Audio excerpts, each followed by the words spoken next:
Hey guys, Josh here, and you're watching Daily Curiosity, a show where I explore the thoughts and ideas I have going on in my mind and share them with you guys. So today, what I want to do is, I want to learn how to cook like a signature dish. I can cook, I can survive, but I don't have like a go-to sort of impress meal. So if you want to impress a significant other, friends, family, whoever it might be, and you want to be able to do it in a short period of time and I want it to look kick-ass, then hang around. I'm going to catch up with an award-winning chef, and he's going to take us through how to cook that signature meal. Alright guys, I found our chef. This is my brother Ben. The little brother. My little brother. So Ben's going to help us cook our signature dish today. And I said you won some awards, so you definitely have won some awards, right? I'm not lying to people. Chef Apprentice of the Year, 2 years running. Holy shit, that's going back about 12 years ago now. Nestle Golden Chef Hat, 2-time state winner, gold medal national winner, and best restaurant of the year, 4 years running winner in the Northern Territory, 1 year on the Sunshine Coast. And so far in Sydney, we're just working at Catalina Restaurant in Rose Bay, and we've maintained a hat the last 4 years running, so it's good. Ben's at a really high-end chef, high-end restaurant in Sydney that's, I still haven't been there, but apparently it's awesome. So. It's wicked.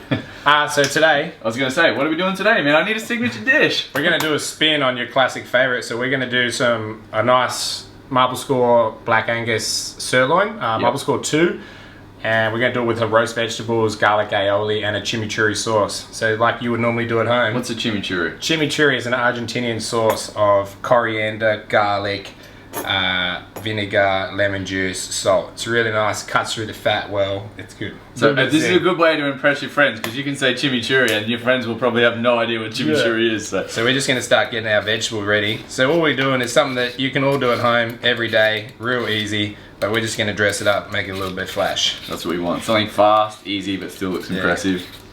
So we just got some... Do you want me to help, man? Do you want me to do something? You want to grab a peeler? I got another peeler over there. Cool, start peelers. You peel the sweetie. So we get this on. We've got the oven preheated behind us to 200 degrees. So you can use do you have to use certain vegetables for this? Or? Well, whatever vegetables you want, whatever everyone in the family likes to eat, or you yourself, or whoever you're trying to impress on the evening.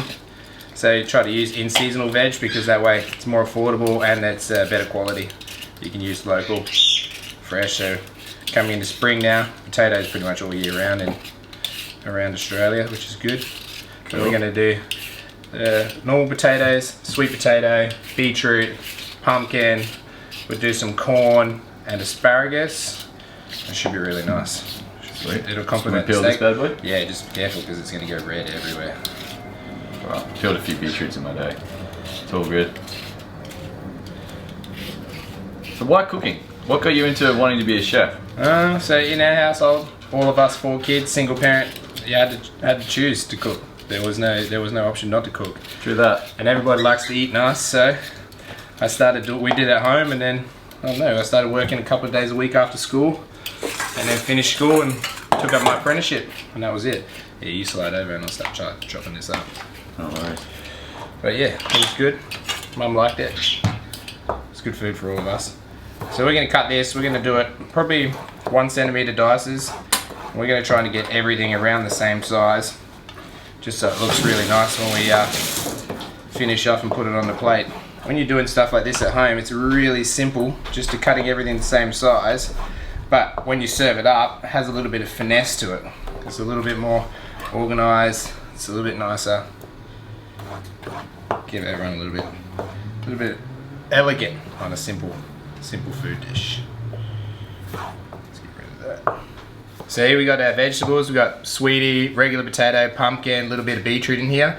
We're just going to season it up real quick. Bit of salt, pepper,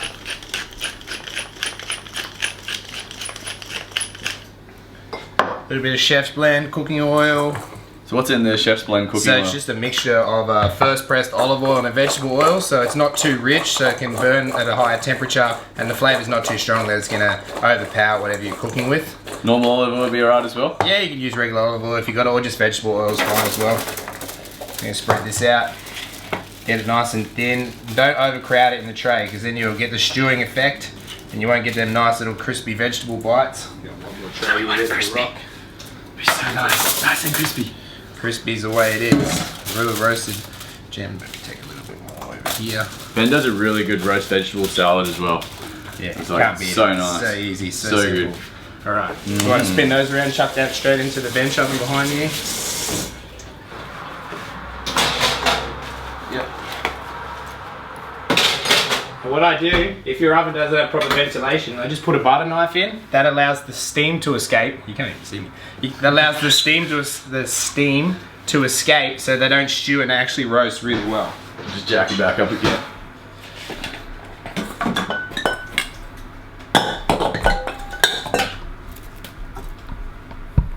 Alright, real quick here, we're just gonna peel this red onion and we're gonna do some, get some ready for some fried onion rings. Everybody loves a little bit of fried onion rings. I like to use the Spanish onion because it's a little bit sweeter. If not, you can use echallots or just your normal white onion, whatever you do. See, Ben's too tall. We can't fit him and the chopping board in frame, so apologies. Alright, so I'm just going to soak these in a little bit of water just to kill a bit of the bitterness, and it should make them a bit softer and a bit sweeter, and we'll strain them off later. Put a little bit of salt in there. We'll strain those off later and we'll go and take them to the fryer. So we'll set those aside for a bit. Start off with the aioli. So just chuck in 2 cloves of garlic straight in there. You're going to put in a good pinch of salt because salt is the piece de la resistance. Is that like a Put some Huey pinch pepper. of salt, or is that like a pinch of salt? Like maybe a quarter tablespoon, a little bit, just a bit of flavour. I like to do whole eggs when I make my mayo, because one, you don't waste it by separating, and it gets a lot wider, creamier and fluffier. So we're going to go 2 eggs in there, and we need a splash of white vinegar. Now you add the vinegar to the aioli as a stabilizer, and it allows the yolks to absorb more oil. Alright, so we're going to get that on top. We've got our chef's blend oil again. We can see you again. Oh, you just... I'm back. Oh, you're still... You're so tall. And one more thing I forgot. I have here mustard. So traditionally you use Dijon. I just have an Australian mustard. It's a little bit sweeter. Still works the trick. So we're going to put this over this the is chimichurri? Or no, this is the for the steaks? aioli. This is going to go on the plate. So we're just going to blend it all up first. Break up that garlic. That all mixed together. Then we're going to slow it down. Take the lid off and then just gently incorporate the oil. So this is a cold emulsion by emulsifying the fat with the egg yolks and the vinegar, and they'll absorb it. So you can just use any blender, it doesn't have to be anything fancy. Just something that'll mix it around, or you can even mix it by hand, just very slowly, but it takes too long. Food processors work really well as well. Cool. Just mine's on the shelf there. This is a bit easier. So you just got to keep adding the oil gradually so it doesn't split. If you keep an eye on, I don't know if you can see the jug, it'll start to thicken up, and I'll show you guys. Starting to thicken up nicely.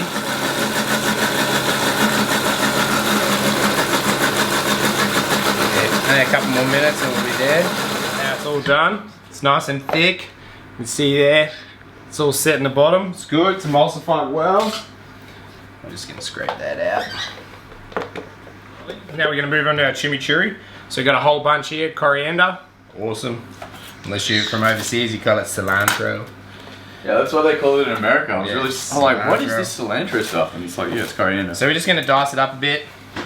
Get that all in there. Oh yeah. That's the bee's knees. Love coriander. So many people are like really like polarized on coriander. Like some people hate it. A couple of cloves of garlic. Yeah. It's you either love it or you hate it. There's no real I love it. medium. We've got some salt there. A couple of good pinches. Pepper. Grate that in there.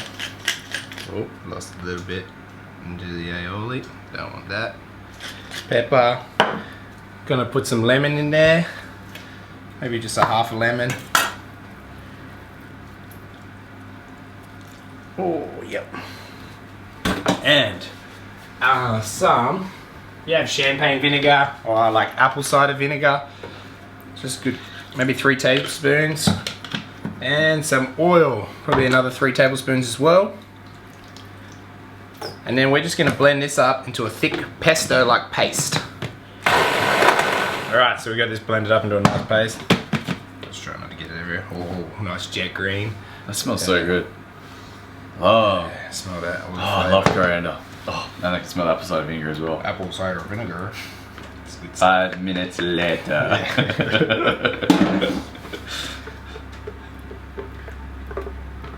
Alright. So this, what's this? This is the chimichurri. This is mainly for the meat. Oh, okay. Yeah, I've seen that in restaurants. Yeah, man, the Argentinians. Yeah. Oh, yeah. Oh, that's good. So with the acids and stuff, it's supposed to help break down the meat, It's make really it a little good, bit it more helps. tender. Yeah, and it just helps cut through the fat. So a lot of your meats, like, the fat can be quite heavy for some people, and it's not very pleasant to eat. So this helps to lighten it and cut through that with the vinegar and the freshness of the lemon and the coriander. You can add a bit of parsley in there as well next time if you want to bulk it out, but I just prefer coriander. I like it more. So if you want to impress your friends that the chimichurri helps break down the fat and Helps cut through the fat. Cut makes through the meat fat? a bit lighter for you. When makes you're it a bit eating lighter. I like that. Light. You got to have these fancy things to say at certain Oh, yeah. times when you're doing it. Unplug it so we can get it out of the way. All right. While we wait now, so the asparagus, we're just going to take these midway down. I'll just use these for... Perfect. Ooh, so a bit of a diagonal cut. Bit of a diagonal, bit of a spear tip. It's always a bit nice. We're going to go 3 of us per person, so we're going to need both bunches. I like to work in odds. It always looks a bit nicer on the plate if you're working with an odd. Perfect. Set those aside. And what I forgot, we had the corn. We'll just take a couple of whole cob and we're just going to put them in and roast them whole, and then we'll take them off the cob and put them on the plate later. So we just season the corn, we'll get him on the tray. And we got our asparagus, we can put that into that same bowl, and we'll just finish these off in the pan after we do the beef because they'll have all those nice flavours. So here we have our Angus Marble Score 2 sirloins. We go to the Meat Emporium because Meat Emporium here in Alexandria is amazing. It's like a giant warehouse woolly of every meat you can think of. And if you couldn't get Angus beef, what else would you use? Like Any meat that you ask for, sirloin, Scotch fillet, rump, just whatever steak that you have or that your family likes to use or likes to buy. T-bones, whatever you like. I like this because it's a bit firmer. It's got a good amount of fat on the outside, and when you slice it up, it looks quite nice. So here we go. A couple of good bits, and Black Angus is good. If you like the grass-fed Cape Grim, it's really nice as well. Or if you want to splurge, you can go to the full Wagyu. Marble Scores 5 to 9 for the sirloin. They are all very nice. So we're gonna season. Yeah, so we're gonna season up these bad boys.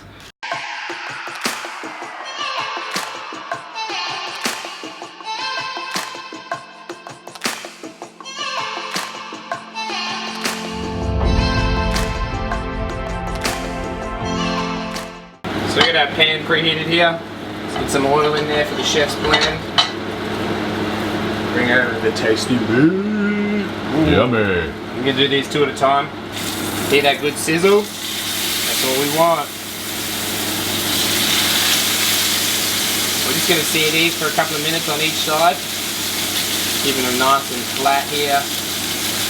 Then we're gonna finish them in the oven and then rest them up for about 10 minutes. Now the trick to good meat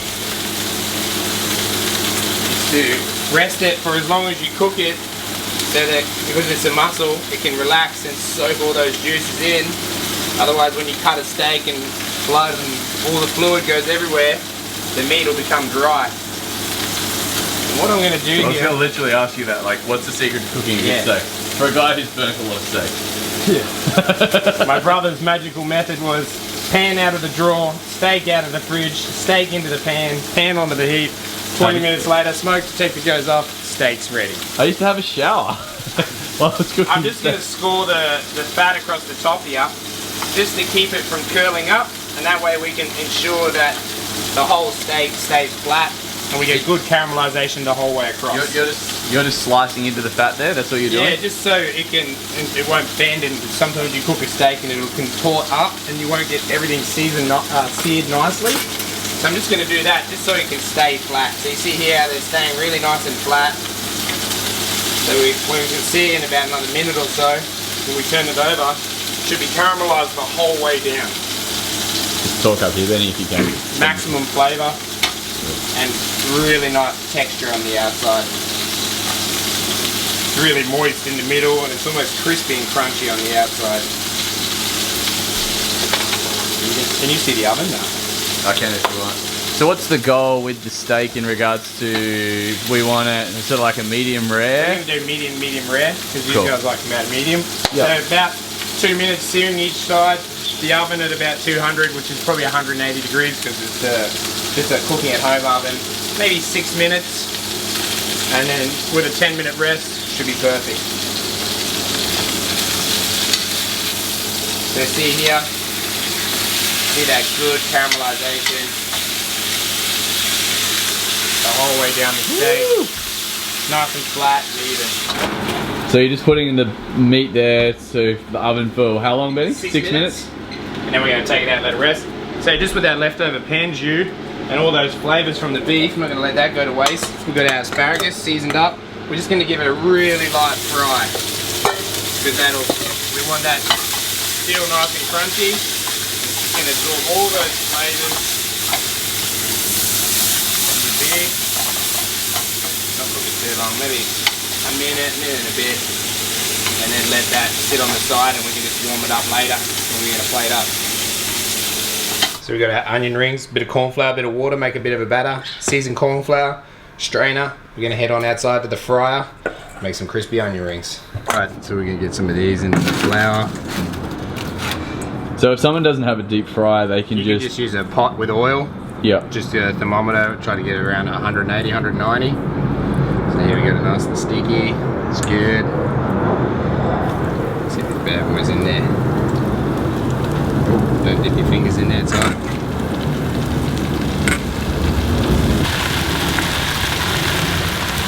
And how long do you put these on for? I reckon these will take a couple of minutes. Depends on how thick and thin you cut the onions. Alright, so we've got everything ready.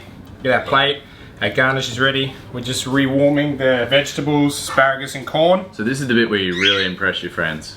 You make it look beautiful. Alright, so here we got our aioli. So we're going to start that, top of the plate. We're just going to smear that back. Nice. Little downwards teardrop, gets the crowd pumping. Because this is the bit that I absolutely suck at, is presentation, so it's nice. So a dollop and a schmear. Yep, and we got our mixed veg. We're just going to run that just straight down the aioli. Right there. So it's good, it's all bedded in. We got our asparagus spears. Woo! We're going to do a couple of those. We got our corn here. A little bit of finesse. Just take it hard against the cob. Get a couple of chunks off the side.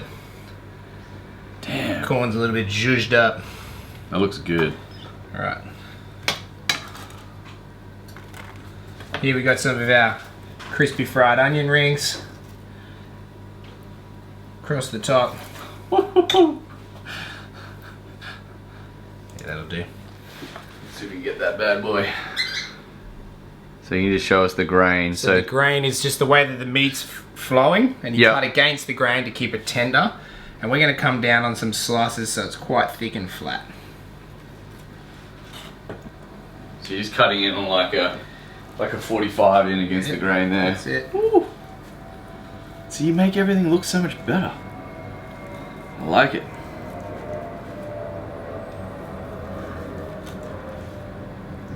Come down. That way too, we've got the, see the whole steak fanned out nicely.